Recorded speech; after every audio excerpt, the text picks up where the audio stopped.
What's up YouTube? I'm Vaughn and this is the Gear channel where we discuss collectibles, hobbies, competitive games from tabletop to video games. And today we have a very special Gundam review because it's not our usual Gunpla model kits that we review. This time we're actually reviewing a Gundam figure, and one that is very sentimental to me because it's actually the one that got me started into collecting Gundams, and that is the DX Transforming Gundam GP01-fb. Now, this is actually my first Gundam I ever got. My uncle bought it for me, mistaking it for a Transformer, but it definitely is an amazing figure, and it definitely got me into Gundams a lot, especially right after getting into Gundam Wing. That was probably the best. Now, the market price for this figure is very hard to find because it's very scarce. So the last one that I've seen sold sealed was about $200. Now, most likely that price might have increased now since it's very hard to come buy one sealed, but at least open you could pay around $50 and actually get it.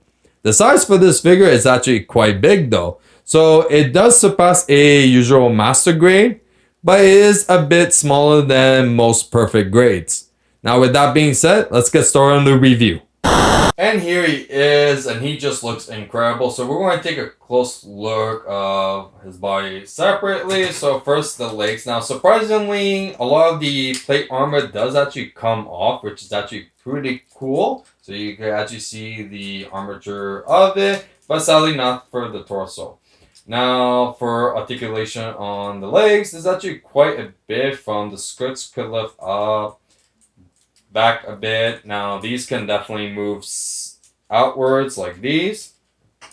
You could definitely do a split. You could kick upwards this much, kick backwards that much. There is a full knee bend, which is quite good. So even this piece moves.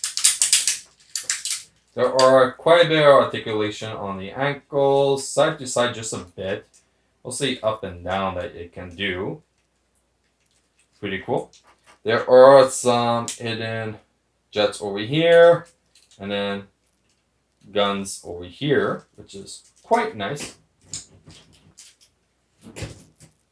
The shield over here can actually extend, which is quite good if my camera doesn't want to stop blowing out. Here is the gun, very nice. Then we have the actual torso. Nice little head sculpt going on. Very nice. I love this figure so much. Now for articulation, the head can actually rotate. As you can see, only this much.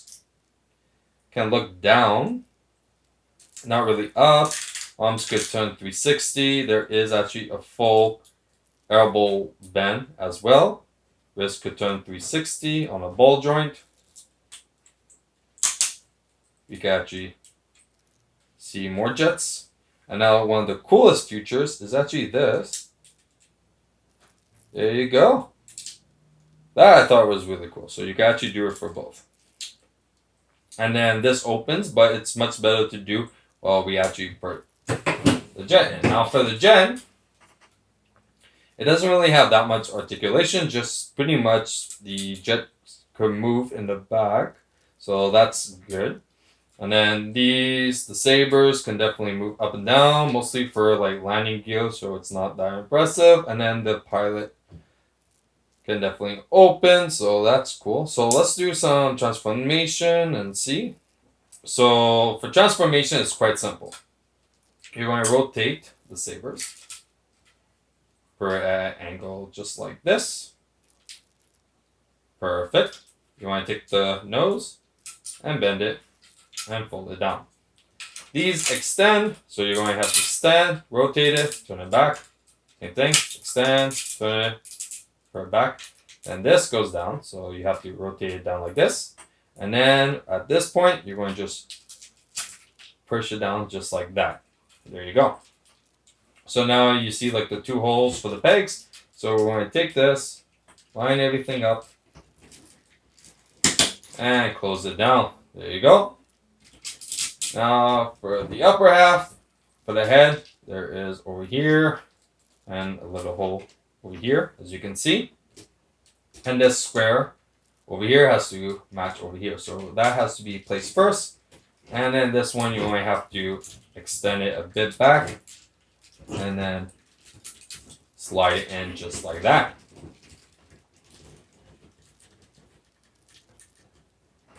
Now he is quite heavy because he is a big guy. So he does tumble down a bit. Now for the saber, because I am missing his actual saber for it, but I'm going to show you that pretty much any perfect grade saber could actually just fit. So you just put it in like that, all set. You could just put it in the hand. Like I said, you could tumble down very easily. So he doesn't really hold it properly. It has to be at like an angle. So pretty much friction is holding it, not really a natural grip. We're going to show you with the other weapons. So I don't really put the saber just because of that. There we go. So we're going to put this onto the side. We're going to just put this here.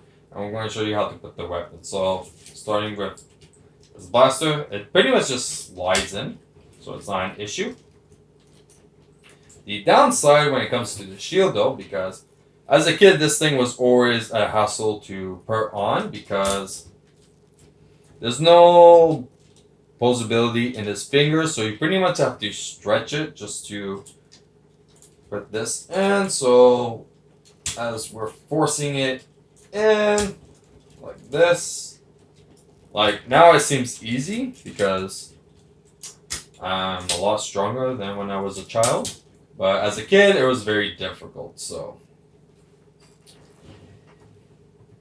and there he is, and honestly I love him. He looks amazing. I'll show you the cockpit right here. So it does open, so you can actually see.